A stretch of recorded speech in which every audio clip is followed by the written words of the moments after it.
Ijambo ry'Imana uyu munsi. Mugira mukurikira ikiganiro ijambo ry'Imana uyu munsi. Ijambo ry'Imana uyu munsi ni ikiganiro kigufasha kubaho ubuzima buhimbara Imana, ukagitegurirwa n'ishyirahamwe Transworld Radio mu Burundi.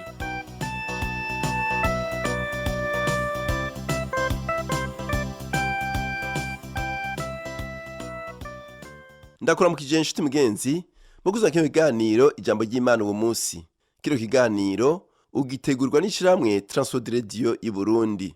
Uri kumwe na Rodas Manirakiza ndiko ndayigushikiriza. Mu cigwa cacu cuno munsi tuganira ku ijambo indero. Haba muci canke mu gatasi, muri twebwe abantu benshi turabona kumbonesha kure inkino z'isi yose ziryoshe cane ziriko ziraba, kandi mu myaka yose turaronka amahirwe yo kubona ivyo bibuga mpuzamakungu binini binini. Haraciye imyaka myinshi twari mu Bugiriki, aho bari batanguye kubaka inyubakwa zari zigiye kuzokoreshwa mu nkino mpuzamakungu zo muci muri Atene. Ni ibibuga binini binini cyane vyuzuye abantu, kandi rashaka ko mugumana iki gicapu mu mutwe igihe muzoba muriko murasoma ikete ryandikiwe Abaheburayo igice ca 12. Igice ca 12 c'ikete ryandikiwe Abaheburayo kitubwira ko dukikijwe n'amasinzi y'ivyabona aha kw'isi. Ivyo bitera ibibazo, kandi simbona ingene novyishura, kuko sinibaza ko Bibiliya yishura kuri ico kibazo kiri mu gice ca 12. Nibaza ko ari ikigereranyo abacu bapfuye imbere yacu mbega barazi ivyo turiko turakora aha kw'isi. Sinzi inyishu kuri iki kibazo, kandi Bibiliya nta nyishu itanga kuri ico kibazo. Iki kigereranyo c'amasinzi y'ivyabona y'abamaratiri batwitangiye, abo bagiye mu ijuru, ni ikigereranyo kugira dutahure ayo masinzi adutera intege, akatubwira ngo muhagarare neza, gerageza mukore neza n'ibindi. Ikibuga co guhimbaza cuzuye amasinzi, kandi natwe aho niho dusiganirwa tuja. Ubuzima bwo muri Kristo bugereranywa n'urugendo, kandi Bibiliya ivuga ko dukwiye kwiyambura ibintu vyose bitwizingira ko ivyaha bikubuza kubandanya, ibintu bigukura mu nzira maze bigatuma utakaza inzira y'urugendo no kudahagarikwa n'ikintu icyo ari cyo cyose. Igicapu ivyanditswe bikoresha si ikigereranyo cyo kugendura iyi si, kuyizungurukako no kubona ibintu bitandukanye, nuko izuba ryamara kurenga ugataha mu rugo, eka n'ibindi. Ico si igicapu c'ubuzima bwo muri Kristo. Igicapu c'ubuzima bwo muri Kristo ni ico c'urugendo. N'urugendo, n'ugusiganwa, nuko twamara kurangiza urwo rugendo tugaheza tukirimbura, tukibaza ingene umunsi wose wagenze. Mbega twaba twegereje intumbero? Tuba turiko turatera imbere? Ego cane. Aho dutumbereye ni mu nzu y'Imana. Iyo tugana ni mu bugingo budashira, mu nzu y'Imana, kandi Uhoraho niwe atuyobora muri urwo rugendo aha kw'isi. Iyo turiko turaca mu bihe bitandukanye, Imana igomba ko twibuka ikintu gikomeye cyane, kandi ico gituma duhagarara kuri iryo kete ryandikiwe Abaheburayo mu gice ca 12. Aha mu ikete ryandikiwe Abaheburayo igice ca 12 no kubandanya hari amajambo akomeye. Ku murongo wa 6 havuga ngo kuko Uhoraho akunda ari we ahana. Iki ni ikintu gihambaye co gutahura. Indero ni ikintu kigoye, vy'ukuri ni ikintu kigoye cane. Mu mico y'isi abantu baravuga ngo ntugakubite umwana wawe, ntukagire ibi na biriya, kuko uzoba uriko uramwica n'ibindi. Ivyo biratandukanye cane n'ijambo ry'Imana. Ijambo ry'Imana riratomoye, kandi iki kigereranyo n'ahandi muri Bibiliya kivuga ku muvyeyi ingene atobura urukundo ngo areke umwana wiwe akure atagira indero.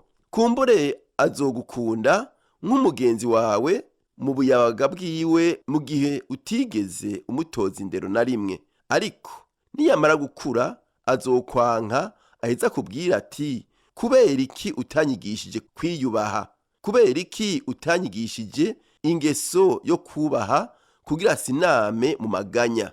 Ukwiye gufasha abana. Ndakunda kuvuga ko umwana muto wese ari umubeshi. Ivyo biri muri kameremere k'umuntu canke biri mu maraso y'umuntu nk'uko tubivuga. Twavukiye mu cyaha kandi kameremere kacu karakunda kubesha. Ntuguye gufata umunsi canke ibiri kugira wigishe umwana wawe kubesha imbere yo kumurungika kw'ishuri. Reka nkubwire ikintu, baza bazi kubesha. Igikorwa c'abavyeyi b'abakristo ni ukuraba igihe babeshe ugaheza ukabigisha kuvuga ukuri. Ni ivy'igiciro gutoza indera abana no kubigisha kumenya ibibaranga bitandukanye no kumenya ivyo bitwaramo neza n'ibindi. Ni ikintu gikomeye cyane kubera muri uru runganwe aha ku isi turi mu nzitizi. Icyaha kiraturuhishije mu bugingo bwacu no mu mitima yacu no mu bidukikije vyose. Ibaze amageragezwa ari muri ino si. Ibaze amarushwa ugwaruka rugira mu gihe bariko barakura. Bantu b'Imana, birarengeye uko umuntu yovyizera.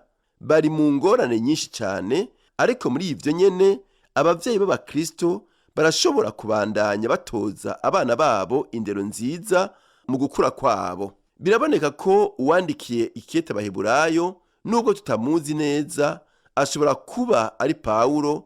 Yari afise abantu bidoga kandi babarogera indero. Nahise mw'ico gisomwa aho avuga ngo ntimuragera aho kuvishwa amaraso mugwanya icyaha, kandi ntimuragera kuba abamaratiri, ntimuragera kugupfa, muracari bazima. Nuko rero mwirurane kandi mutahura iki gisomwa kivuga. Imana ibereka urukundo rwayo. Iyo tubonye ingene Imana ihana muri buno bugingo, murashobora kutabitahura cyo kimwe. Wowe umaze gusoma cyangwa kubona mu muryango wawe cyangwa guhura n'abantu bafata indero nk'umuco udahinduka, nk'aho wovugana umubabaro mwinshi uti ntegereza kugwana navyo, uku ni ku buzima bumeze. Ibintu nk'ibi vyama vyashitse mu bugingo n'ibindi vyinshi bisa n'ivyo. Ugaheza ukavyemera nk'uko atayindi nzira n'imwe yo kubitahura, ko ari ukuvyakira uko nyene biri no kuba muri uwo mubabaro. Abo bantu bavuga kenshi ku marushwa yabo, intambara zabo. Ndakunda kumva abantu bavuga ko ubuzima ku isi ari gehinomu. Ivyo bagerageza kuvuga ni uko ubuzima bugoye cyane, ko umuntu ashobora guhura n'ingorane z'uburyo bwose, ariko reka nkubwire ko na gehinomu y'ukuri nayo iriho. Ndatahura ico baba bashatse kuvuga, ariko hariho gehinomu y'ukuri, kandi ico si cyo cotuma umuntu aronka ivyireguzo. Hariho abantu bameze uko, ariko ikintu kidatahuritse na gatoya ni uwo muntu avuga ngo Imana irampanye. Umuntu nk'uwo aba afise inyifato mbi imbere y'Imana ifise ububasha bwo kumuhana. Barabacunga kandi bakagira ubwoba bw'Imana, maze bagaheza bakabaza Imana ngo ni kubera iki Imana yankoreye ibi. Baca bigira abamaratiri, baca bakora nk'aho ivyo bitari vyabo kandi ari bo babikoze. Ndakunda kubwira abantu nti ntukigere ubwira Imana ngo iguhe ivyo ubereye, kuko Imana izoca ikugira umunyota ubwo nyene. Ico nico twese dukwiriye. Ntugasaba Imana ngo iguhe ubutungane bwayo, kuko iguciriye urubanza rubereye woruhukira muri gehinomu. Ubwo nibwo bwoba ubutungane bwayo bwera kandi bugororotse. Imbabazi n'urukundo vy'Imana nivyo twizigira gusa. Ntukibaze ko ari Imana yaguhanye. Mbega uribaza ko Imana ishobora guhana umuntu yanse imbabazi zayo? Ego cyane. Mbega azoronka igihano kidashira? Ego nukuri naco azokironka. Ariko ndabwira mwebwe abakristo kano kanya, ntimukibaze ko ari Imana yabahanye na gatoya. Imana irabakunda mu kubatoza indero nziza, nk'uko umuvyeyi akunda umwana. Iyo umuvyeyi w'umubiri azi ko mu gutoza indero nziza umwana aba ariko aramufasha gukurira mu nzira igororotse, mbega Bibiliya yo ntivuga ko Data wo mw'ijuru adukunda kandi azi kudutoza indero akatugumiza mu nzira igororotse? Aratugarukana ku murongo kandi akatwibutsa akamaro k'ubugombe bwiwe. Nibaza ko igiteye ubwato two kwibaza nuko igihe umuntu yanse Imana kandi akabibamwo, agakomantaza umutima ko Imana nayo iheze ikamuheba. Imana ni inyembabazi, irihangana, ariko mu gihe kanaka Imana izokujana muri paradizo kugira igukubite imigere, maze ngo yivuguruze mu bugombe bwayo. Ishaka ko uyikunda kandi ugahitamwo kuyikurikira. Ugukomantaza umutima birabaho, kandi Bibiliya iratubwira ko iyo umuntu yaze gukizwa maze akanka kwakira imbabazi, uwo muntu ameze nk'umuvyeyi yanse gutoza indero umwana wiwe. Uwo muvyeyi nta rukundo abagira. Imana iradukunda, kandi Bibiliya ivuga ko uwuhoraho akunda ari we ahana. Imana iraduhana kuko iradukunda. Reka nkubwire ikintu, nibaza ko ari iby'akamaro kuja mw'ibarabara mu gihe uzi imbabazi n'urukundo vy'Imana, ukagira ico ukoze kugira utangure. Gira ico ukoze kandi usohoke muri ubwo bwato nk'uko twobivuga. Namba ushaka kugendera ku mazi maze ugaheza ukabona ibitangaza vy'Imana mu bugingo bwawe, uteza gusohoka ubwato urimwo. Utegerezwa kwizera Imana.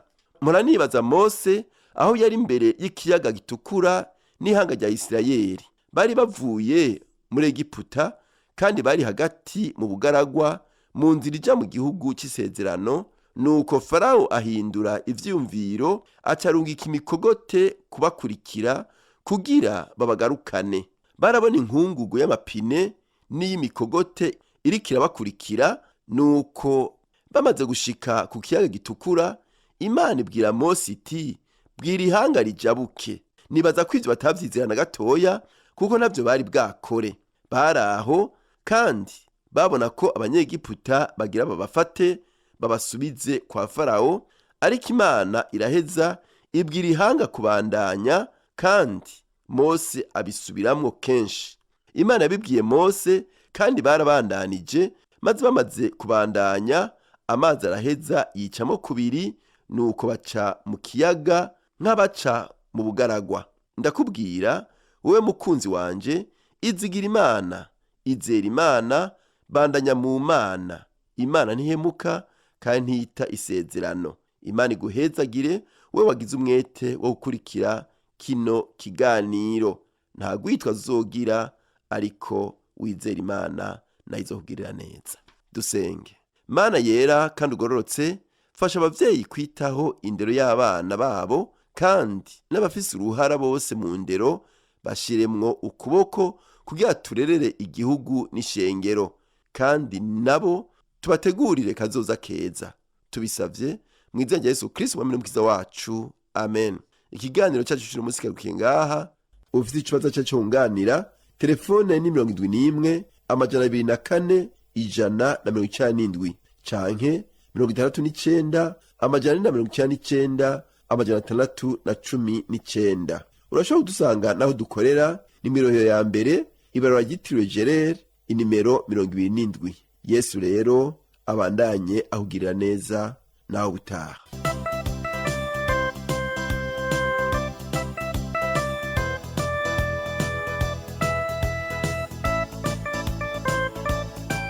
Uhejeje gukurikira ikiganiro ijambo ry'Imana uyu munsi. Ufise ico ubaza canke ico wunganira, twandikire kuri email twereburundi@gmail.com. Urashobora kandi kutwandikira kuri Facebook twereburundi. Nimero ya WhatsApp na 257 69 499 619. Urashobora kutwandikira ikete ku gasanduku k'amakete 1140 i Bujumbura. Telefone yo mu biro ni 22 24 26 57.